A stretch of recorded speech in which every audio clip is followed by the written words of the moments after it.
کہ جس کا اول کلمہ لا الہ الا اللہ ہو گیا، جس کا آخر کلمہ لا الہ الا اللہ ہو گیا، وہ جتنا بھی جیتا رہے اللہ اس کے کسی گناہ کا سوال ہی نہیں کرے۔ تو کتنی بڑی فضیلت کی بات۔ اسی لیے فرمایا کہ اس کے پاس بیٹھ کر کلمہ پڑھو۔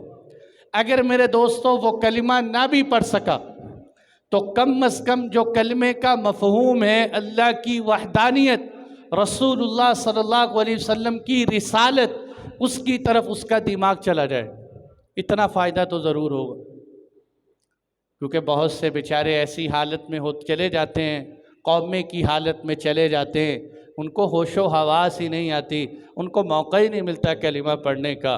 تو ایسی حالت میں وہ دیکھ تو رہے ہوتے ہیں، سن اور سمجھ تو رہے ہوتے ہیں، بولنے کی حرکت نہیں ہوتی، تو ایسے لوگوں کے پاس بیٹھ کر کلمہ لا الہ الا اللہ کا ذکر کرتا رہے۔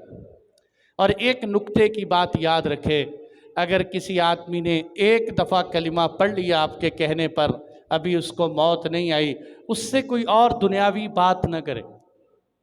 ہوتا پتہ کیا ہے، اب جب فوت ہونے کا وقت آیا، کلمہ بھی پڑھا دیا، ادھر اس کے بچے کو دیکھ یہ تیرا کتنا خوبصورت بیٹا ہے، دیکھ یہ تیری بیوی ہے، دیکھ یہ تیرے ماں باپ ہے، یہ تیرا کاروبار، تیرا بزنس ہے، ابا جی بتا دیں جاتے جاتے فلانی زمین کس کو دینی ہے، فلاں پیسے کس کو دینے۔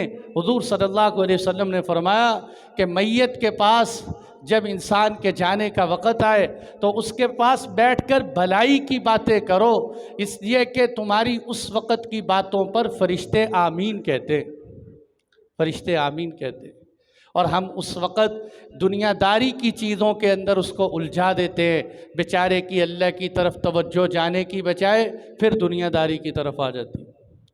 حضرت عبداللہ بن مبارک رحمۃ اللہ علیہ کلمہ پڑھ لیا آخری وقت میں، وہ پاس والا کوئی زیادہ ہی بزرگ آدمی تھا، وہ پھر کہنے لگا لا الہ الا اللہ، پھر کہہ رہا، ان کا بس کر ایک دفعہ پڑھ لیے، اب کافی۔ یہ نہیں ہے کہ لگاتار 100 دفعہ تسبیح کرے گا تو تب جا کے اس کا آخری کلمہ ثابت ہوگا۔ آخری کلمے کا مقصد یہ ہے کہ اس کے بعد بندہ کسی دنیاوی چیز میں مشغول نہ ہو، اب خاموش ہو جائے، اب کلمہ پڑھ لیا بس، کہ یہ ثبوت ہے اس بات کا، یا اللہ کلمے پہ جیا ہوں، آج کلمے پہ ہی تیرے پاس آ رہا ہوں۔ اسی طرح اللہ کے محبوب نے ایک بات یہاں اور ارشاد فرمائی، آپ نے فرمایا اقرؤوا یاسین علی موتاکم، تم اپنے مرنے والوں پر سورہ یاسین پڑھو، کہ جو آدمی مرض الموت میں ہو اس کے پاس سورہ یاسین پڑھنے کا فائدہ یہ ہوگا کہ اللہ تعالیٰ اس کی روح کے نکلنے میں آسانی پیدا فرما دیتے ہیں۔ یہ ہے سورہ یاسین کا فائدہ۔ اور بعض علماء نے کہا لِكُلِّ شَيْءٍ قَلْبٌ وَقَلْبُ الْقُرْآنِ سورۃ یاسین، ہر چیز کا ایک دل ہوتا ہے، قرآن کا دل سورہ یاسین ہے، انسان کا دل اللہ کی طرف متوجہ ہو جائے، اس لیے اس کو قرآن کا دل سنایا جاتا ہے تاکہ اس کا دل اللہ کی طرف متوجہ ہو۔ اور میرے دوستو، جب پتہ چلا کہ اب تو جانے والا دنیا سے جا چکا ہے تو فوراً کہے انا للہ و انا الیہ راجعون، اور اس کے بعد عقل مندی کا بات یہ ہے کہ فوراً اس کی آنکھیں بند کرے، اس کی آنکھیں بند کرے آہستہ سے، اور اگر ہو سکے یہ دعائیں آتی ہوں تو دعائیں پڑھے، بسم اللہ و باللہ وعلی ملت رسول اللہ، اللہم یسر علیہ امرہ وسہل علیہ بعدہ، اے اللہ اس پہ آگے کے معاملات آسان فرما دے، اور اللہ کے نام پہ اس کی آنکھیں بند کر دے، اس کے اعضاء اس کو قریب کر دے، ان کو ڈھیلا کر کے ہو سکے تو قریب کر کے، اس لیے کہ بہت سے بیچارے یہ باتیں جانتے نہیں، مریض کے اعضاء جہاں ہیں وہیں پڑے رہتے ہیں، رونا پیٹنا گھر میں شروع ہو جاتا ہے، وہ اعضاء سخت ہو جاتے ہیں، اور جب غسل کی باری آتی ہے تو ان اعضاء کو موڑنے کی کوشش کی جاتی ہے، وہ مڑتے نہیں۔ اسلام نے ہمیں قدم قدم پہ رہنمائی کی کہ اس کے اعضاء کو قریب کر دو، اس کی آنکھیں بند کر دو، اور ایک کپڑا لے کے اس کی ٹھوڑی کے نیچے سے اوپر دونوں سروں کو لے کے سر پہ باندھ دو، اس کا منہ اچھی طرح سے بند کر دو، اس کا چہرہ قبلے کی طرف پھیر دو تاکہ اس کا رخ قبلے کی طرف ہو جائے۔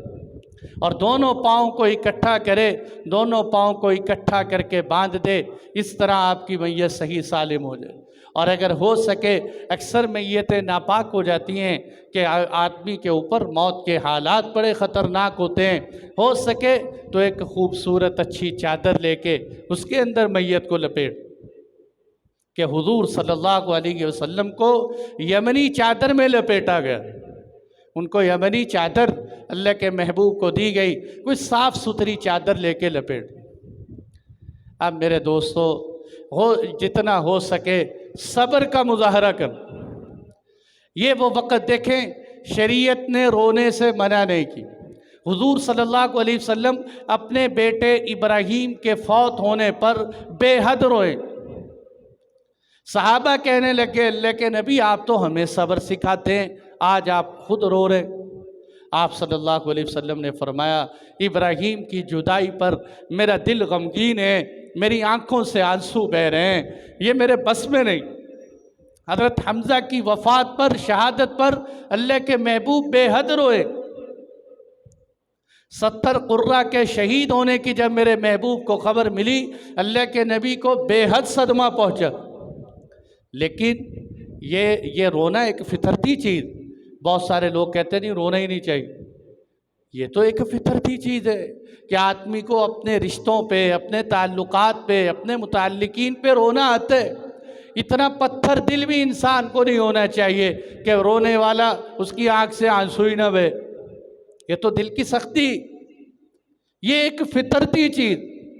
لیکن میرے دوستو، نوحہ کرنا، چیخے مارنا، گلا پھاڑ دینا، سینے پہ ہاتھ مارنا اور یہ کہنا کہ او ہو تو مر گیا، تو بڑا سخی آدمی تھا، تو پہاڑ تھا، تیرے اندر اتنی صفات تھی، تو چلا گیا، تیرے بعد اب کون ہوگا، کاش تو نہ مرتا، میں مر جاتا، ہمارے گھر میں مصیبت آنی تھی، پتہ نہیں ہمارے کیا۔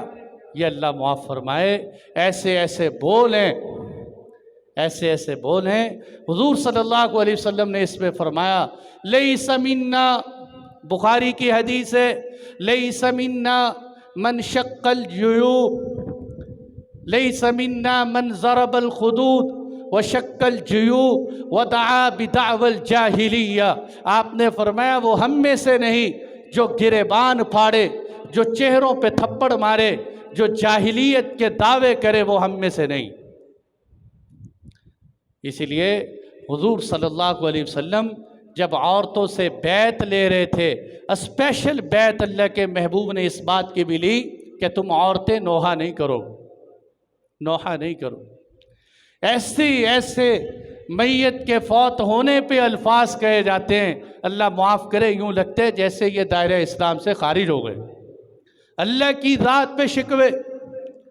میرے دوستو، دکھ حالات آتے، حضور صلی اللہ علیہ وسلم کو پتہ چلا کہ آپ کی بڑی بیٹی حضرت زینب کے بیٹے فوت ہو گئے، نواسے فوت ہو گئے۔ آپ صلی اللہ علیہ وسلم نے کیا فرمایا؟ ان للہ ما اخذ ولہ اعطا وکل شیء عندہ باجل مسمی۔ اللہ نے دیا تھا، اللہ نے واپس بلا لیا، اللہ کی امانت تھی، اور ہر ایک نے دنیا سے جانا ہے، ہمارے بھی جانے کا وقت۔ یہ ہے اصل بات۔ اس موقع پر صبر کا مظاہرہ کر کہ اس موقع پر، بلکہ اللہ معاف فرمائے، ایک حدیث میں تو بڑی سخت وعید آئی۔ آپ صلی اللہ علیہ وسلم نے فرمایا، 4 چیزیں جو پہلی امتوں میں بھی رہی، میری امت میں بھی رہیں گی، وہ 4 جاہلیت کی باتیں یہ ہیں کہ میری امت بھی حسب پر فخر کرے گی اور ایک دوسرے کو نسبوں کے تانے دے گی، میرا نسب اعلیٰ، تیرا نسب کمزور، میری برادری اعلیٰ، تیری برادری کمزور، برادریوں کی اونچ نیچ، میری ذات بڑی، تیری ذات چھوٹی، یہ حسب نسب کے تانے دیں گے ایک دوسرے۔ تیسرے نمبر پر فرمایا، یہ ستاروں کو دیکھ دیکھ کے بارشوں کا حساب لگائیں گے۔ چوتھے نمبر پر فرمایا کہ یہ نوحے کریں گے، یہ چیخیں گے میت کے اوپر، یہ آہو بکا کریں۔ اور حضور صلی اللہ علیہ وسلم نے جو وعید سنائی، آپ نے فرمایا اگر کوئی عورت نوحہ کرنے کی عادی ہو اور وہ بغیر توبہ کے مر جائے، بغیر توبہ کے مر جائے، آپ نے فرمایا قیامت کے دن اللہ تعالیٰ اس کو گندک کا اور خارش کا لباس پہنائیں، یہ بغیر توبہ کے مر جائے۔ اس لیے اس سے توبہ کرنے کی بہت ضرورت۔ ایسے ہی بس بہت سے لوگوں کا فن ہوتا ہے، خود رو اوروں کو رلا دو۔ زندگی میں بلا مرنے والے کو کبھی سلام بھی نہ کیا ہو، اب فوت ہونے کے بعد ایسا رو رہے ایسا رو رہے، لگتا ہے اس کا حقیقی وارث یہی۔ وہ گھر میں بیٹھے اتنا نہیں رو رہے ہوتے جتنا یہ باہر رو رہے، اور رو بھی کیسے رہے، سڑک پہ دور دور تک آوازیں جا رہی۔ حضرت ام سلمہ رضی اللہ عنہ فرماتی ہیں کہ جب میرے شوہر ابو سلمہ فوت ہوئے تو میں نے نیت کر لی کہ کیونکہ مکے سے ہجرت کر کے مدینہ منورہ گئے، میں نے نیت کی کہ آج میں اپنے شوہر پہ اتنا روؤں گی کہ ضرب المثل بن جاؤں، پتہ چلے گا کہ ابو سلمہ سے ام سلمہ کی محبت ایسی تھی کہ ایسا روئیں۔ کیا بات؟ کہنے لگی کہ ابھی میں رونے کی تیاری کر رہی کہ ایک عورت اور آ گئی گھر میں، ہم نے کہا چلو مل کے روئیں۔ یہ آپ دیکھیں نا، کہیں جب میت رات کو فوت ہو جائے تو ساری رات گھر میں سناٹا ہوتا ہے، صبح کو جب امت آنا شروع ہو جائے تو رونے کی کیفیت بڑھ جاتی۔ پتہ نہیں رات کو درد اور غم کہاں رہا جو صبح کو درد اور غم کی کیفیت بڑھ گئی۔ کہنے لگے رونے کی تیاری شروع، ادھر سے ایک عورت اور آ گئی، ہم نے کہا چلو دونوں مل کے رونے لگے، ادھر سے حضور صلی اللہ علیہ وسلم آ گئے۔ اللہ کے محبوب سمجھ گئے، آپ صلی اللہ علیہ وسلم اس عورت کے سامنے جا کر کہنے لگے، آپ نے فرمایا تو اس گھر میں شیطان کو داخل کرنا چاہتی ہے جس گھر سے اللہ نے شیطان کو 2 دفعہ باہر نکالے، تو شیطان کو داخل کرنا چاہتی؟ حضرت ام سلمہ فرماتی ہیں حضور کی بات سن کے میں تو چپ ہو گئے بیٹھ، اور آپ صلی اللہ علیہ وسلم نے فرمایا ام سلمہ یہ دعا پڑھ، اللہ تجھے اس کا بہترین بدل عطا فرمائیں گے۔ اللہم اجرنی فی مصیبتی واخلف لی خیرا منہا، اے اللہ مجھے اس مصیبت پہ اجر و ثواب عطا فرما، مجھے اس کا بہترین بدل عطا فرما۔ ام سلمہ فرماتی ہیں میں نے حضور کی بات سن کر یہ دعا تو پڑھنا شروع کر دی، لیکن میرے شوہر سے مجھے محبت اتنی زیادہ تھی، میں کہا کرتی تھی دل ہی دل میں کہ میرے شوہر ابو سلمہ سے بہتر کوئی نہیں ہو سکتا، چلو اللہ کے نبی کی دعا ہے پڑھ لیتی ہوں۔ دعا پڑھنی شروع کر دی۔ ایک وہ وقت آیا کہ جب حضرت ام سلمہ کا نکاح حضور صلی اللہ علیہ وسلم سے ہو گئے، پھر کہنے لگی واقعی اللہ کے نبی نے سچ فرمایا تھا کہ جو یہ دعا کا اہتمام کرے گا اللہ اس کو اس سے بہتر بدل عطا فرمائیں گے، مجھے میرے شوہر ابو سلمہ کی بنسبت اللہ نے رسول اللہ عطا فرما دی۔ کتنی بڑی بات، حضور کی زوجہ ہونے کا شرف، امت کی ماں ہونے کا شرف حاصل ہو گئے۔ تو اس لیے میرے دوستو اس موقع پر اپنے رشتہ داروں کو سنبھالنا، ان سے یہ کہا جائے کہ رونے کی ممانعت نہیں ہے، لیکن ایسا رونا نہ روئیں کہ اللہ کی ذات ہم سے ناراض ہو جائے۔ اور حدیث ہے واضح، ان المیت لیعذب ببکاء اہلہ، کہ میت کے گھر والوں کے رونے کی وجہ سے میت کو عذاب دیا جاتا ہے، میت کے گھر والوں کے رونے کی وجہ سے میت کو عذاب دیا جاتا ہے۔ ٹھیک ہے، علماء نے اس حدیث کی جو ہے تشریح کرتے ہوئے یہ کہا ہے کہ اگر میت گھر میں جاتے ہوئے وصیت کر کے جائے کہ میرے بعد خوب رونا، تب تو اس کو تکلیف ہوگی ورنہ نہیں ہوگی، لیکن اللہ کے محبوب صلی اللہ علیہ وسلم نے تو فرمایا، حضرت عبداللہ بن رواحہ بڑے غزوہ موتہ کے شہداء میں سے عبداللہ بن رواحہ، آپ کو بے ہوشی کی کیفیت ہوئی، گھر والی نے یہ سمجھا کہ یہ تو فوت ہو گئے، اور آپ کی بہن پاس بیٹھی ہوئی، بہن کہنے لگی واہ جبلا، آئے پہاڑ، آئے تو سخاوت کا سمندر، تیرے اندر یہ صفت یہ صفت یہ صفت۔ آپ کو بے ہوشی سے ہوشی آئی، کہنے ہوش میں آئے، کہنے لگے تمہیں پتہ ہے اے عمرہ تو جو الفاظ کہہ رہی تھی فرشتے مجھ سے کہہ رہے تھے عبداللہ بن رواحہ بتا کیا تو واقعی ایسا ہے جیسے تیرے گھر والے کہہ رہے ہیں؟ تیرے گھر والوں نے تو تعریفات کے پل باندھ دیے ہیں تیرے اوپر، اور ہم ویسے بھی مردہ پرست لوگ ہیں۔ ہم مردہ پرست لوگ کیسے ہیں؟ زندگی میں کوئی آدمی ہو اس کو کہتے ہیں نہیں نہیں یہ چنگا نہیں، اچھا نہیں، اس میں ہزاروں عیب ہیں، جیسے ہی مرتے کہتے ہیں اس جیسا تو ہمارے پورے گاؤں میں کوئی بھی نہیں تھا۔ مرنے سے پہلے برا ہی برا، مرنے کے بعد اچھا ہی اچھا۔ ٹھیک ہے، اللہ کے محبوب نے فرمایا جانے والے کی برائیاں بیان نہ کرو، اس کی تعریفیں کرو، لیکن یہ تعریفیں زندگی میں بھی کرنی چاہیے، زندگی میں بھی کرنی۔ تو ایک تو میرے دوستو اس موقع پہ بڑا کام وہ صبر کا مظاہرہ ہے، اور دوسری بات یہ ہے کہ میت کی تجہیز و تکفین میں جلدی کرنی چاہیے۔ آج کل ہمارے ہاں کیا کمی کہ میت کے لیے زیادہ سے زیادہ ٹائم جنازے کا طے کرتے ہیں، فلاں بھی شامل ہو جائے، فلاں بھی شامل ہو جائے، اور اگر کوئی سعودی عرب میں بیٹھے اس کو آنے میں 3 دن بھی لگیں تو ہم میت کو 3 دن بھی انتظار کرواتے ہیں، اور اگر کوئی بیچارہ باہر فوت ہو جائے اس کو پاکستان میں لانے کے لیے مہینوں مہینے انتظار کرنا پڑے تو سرد خانے میں میت کو لگا کے انتظار ہو رہے۔ حالانکہ آپ صلی اللہ علیہ وسلم نے کیا فرمایا؟ اے علی 3 چیزوں میں کبھی تاخیر نہ کرنا، ثلاث لا تؤخرها، 3 چیزوں میں کبھی تاخیر نہ کرنا۔ اے اللہ کے محبوب کون سی؟ فرمایا فرض نماز، کہ جب اس کا وقت آ جائے اس میں تاخیر نہ کرنا۔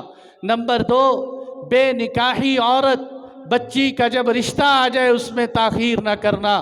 تیسرے نمبر پر آپ نے کیا فرمایا کہ جب میت ہو جائے اب اس کے جنازے میں تاخیر نہ کرنا۔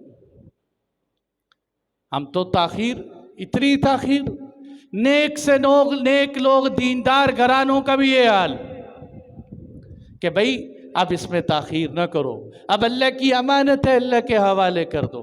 دیکھو اس میں شریعت کے ہر کام میں حکمتیں، خدا نخواستہ ایسے حالات اور ماحول ہو جاتے ہیں کہ اگر اللہ تعالیٰ میت کے اوپر آخرت کے حالات ظاہر کر دیں، اس کی نعش سے بو آنا شروع ہو جائے تو سگے بیٹے بھی نعش کے قریب نہیں جاتے۔ اس لیے اس وقت بہت بڑی بے عقلی ہے، صبر کر کے اللہ کے حوالے کر، بس اب اس کے سوا کوئی چارہ کار نہیں۔ اور آپ دیکھ لیں کہ جن کی نعشیں، ایسے ہم نے گھر دیکھے ہیں کہ جن کی نعش کو 11 دن رکھا گیا، مہینہ مہینہ انتظار کیا گیا، یقین جانے ان کے گھر والے پاگل نہیں ہوئے تو پاگلوں سے کم بھی نہیں ہوئے۔ اتنے دن کون رو سکتے؟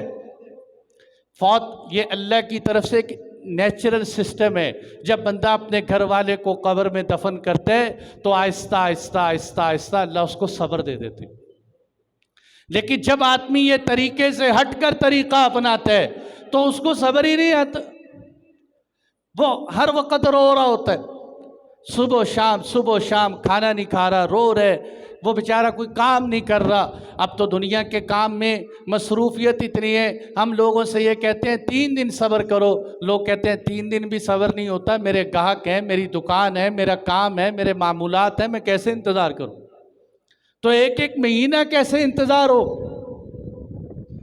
اس لیے بھائیو یہ جو ہے اس کے لیے تاخیر نہیں کرنی چاہیے، جتنا جلد۔ اور ایک اور چیز کی اصلاح کر دوں کہ غسل دینے میں ہمارے معاشرے میں سب سے زیادہ تاخیر ہوتی۔ ہمارے ہاں غسل کب دیا جاتا ہے؟ جب جنازے کا وقت ہو جاتا ہے، آدھا گھنٹہ پہلے جنازے کا وقت ہو گیا، اب میت کو غسل دے دیتے۔ میرے دوستو پوچھو علماء سے کہ جب تک میت کو غسل نہ دیا جائے میت ناپاک رہتی ہے۔ میت کے پاس آپ بیٹھ کر قرآن کی تلاوت نہیں کر سکتے، اس کے پاس بیٹھ کر آپ جو ہے قرآن نہیں پڑھ سکتے، سورہ یاسین نہیں پڑھ سکتے، آپ اس کو اتنی دیر ناپاک کیوں رکھتے ہو؟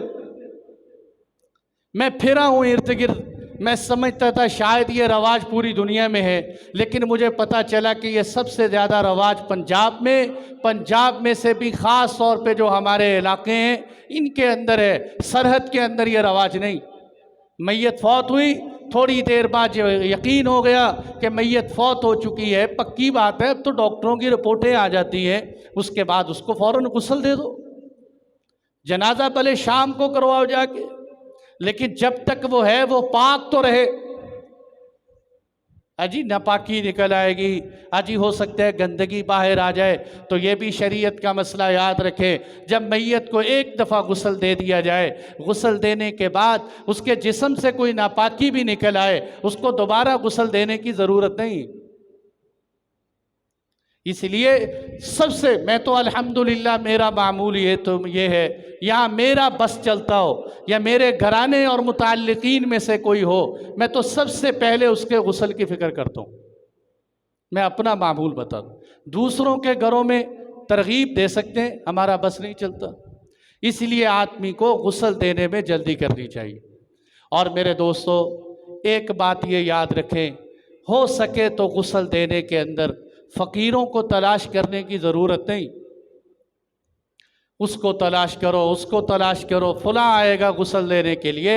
ریاض الصالحین میں حدیث ہے، من غسل میتا، جس نے میت کو غسل دیا اور غسل دیتے ہوئے میت کا کوئی عیب جسم پہ نظر آیا، اس عیب کو اس نے چھپا لیا، تو فرمایا اللہ اس کے 40 بڑے بڑے گناہ معاف فرما دیتے ہیں، 40 گناہ معاف کر دیتے ہیں۔ یہ بھی حدیث سے ہمیں پتہ چلا کہ میت کو غسل دیتے وقت اس کے جسم پہ کوئی عیب نظر آئے، چھپاؤ بتاؤ نہیں۔ عیب نظر آ گیا کہ جسم کا کوئی حصہ کالا ہو گیا، وہ ہارٹ اٹیک کی وجہ سے ہو گیا، اب یہ ایسا حضرت ہے باہر لوگوں کو بتاتا پھرتے فلاں میت کو میں نے غسل دیا، اس پہ تو اللہ کا عذاب نازل ہو گیا۔ ایسی ہلکی سوچ ہے ہماری۔ تو فرشتہ ہے یا پیغمبر ہے، تیرے پاس کون سی وحی آئی جس نے تمہیں بتایا کہ یہ عذاب ہے؟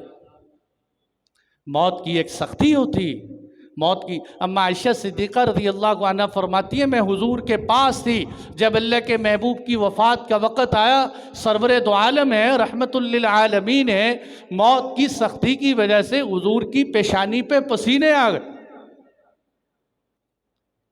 یہ موت کا دبوچنا برحق ہے، یہ تو تکلیف ہوتی، اس کو چھپایا جائے۔ اور ابن ماجہ کی حدیث ہے کہ جو آدمی میت کو غسل دے، میت کو خوشبو لگائے، اس کو کفن پہنائے اور اس کو اٹھا کے قبرستان تک کندھا دیتا ہوا جائے، اس کی نماز جنازہ پڑھے، اللہ اس کو گناہوں سے ایسے صاف کر دیتے ہیں جیسے وہ آج ہی ماں کے پیٹ سے پیدا ہوئے۔ کتنی بڑی فضیلت۔ اور غسل دینا کوئی مشکل نہیں، ہم نے مشکل بنا لیے۔ آدمی اپنے آپ کو غسل دیتے، سیم ایسے ہی میت کو غسل دے دے، بس سادہ سی بات ہے۔ باقی مستحبات ہیں چیزیں، سادہ سا طریقہ، جس طرح زندگی میں اپنے آپ کو غسل دیتے ہو میت کو غسل دے دو۔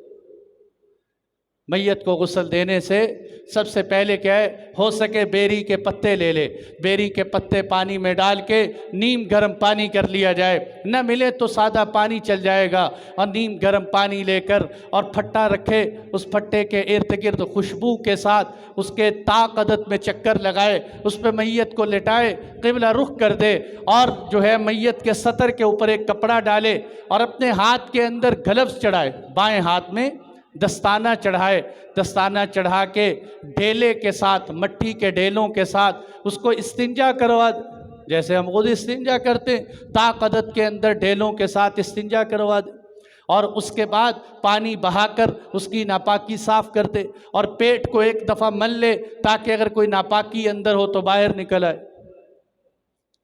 اور اس کے بعد اس کو وضو کروانے کے لیے پانی منہ میں ڈالنا ضروری نہیں، روئی کا وہ جو ہے پھایا لے کر اس کو گیلا کیا جائے، اس کے منہ میں لگا دیا جائے 3 دفعہ، ناک میں 3 دفعہ لگانے کے بعد روئی وہاں رکھ دی جائے، چہرہ دو، اب وضو کروا دے۔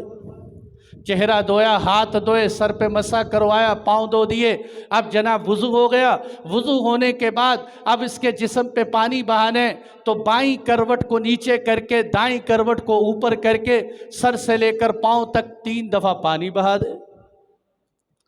بیچ میں صابن جتنا مرضی جہاں مرضی لگائیں، اس کی تو کوئی پابندی نہیں، یہ تو آپ نے 3 دفعہ پانی بہا دیے۔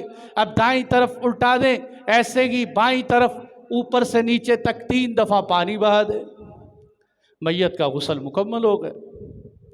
غسل مکمل ہونے کے بعد آخری مرتبہ میں اگر ہو سکے کہ ایک عمل بتا رہا ہوں کہ پانی جو آپ کے پاس ہے اس کے اندر خوشبو ایک ملتی ہے، وہ ڈال دی جائے اور اس کو پانی کو، خوشبو والے پانی کو میت کے اوپر بہایا جائے، اور اس کے میت کے جو سجدے کے اندر لگتے ہوئے 6 اعضاء ہیں جس پہ آدمی سجدہ کرتے ہیں، ان 6 اعضاء پہ خوشبو لگا دے۔ ماتھے پہ، پیشانی پہ خوشبو لگائے، دونوں ہتھیلیوں پہ خوشبو لگائے، دونوں گھٹنوں پہ خوشبو لگائے، پاؤں کے اوپر خوشبو لگا دے۔ میت کا غسل کمپلیٹ ہو۔ اب ادھر چارپائی کے اوپر کفن ہے، کفن کے اوپر جو ہے اس کفن کے ارد گرد بھی خوشبو کی دھونی دے دے، اور اس کفن کے اندر 3 چادریں کفن کی ہیں۔ میرے دوستوں میری بات یاد رکھیں، 3 چادریں کفن، باقی کفن جتنا مرضی بڑھا لو، یہ سنت نہیں۔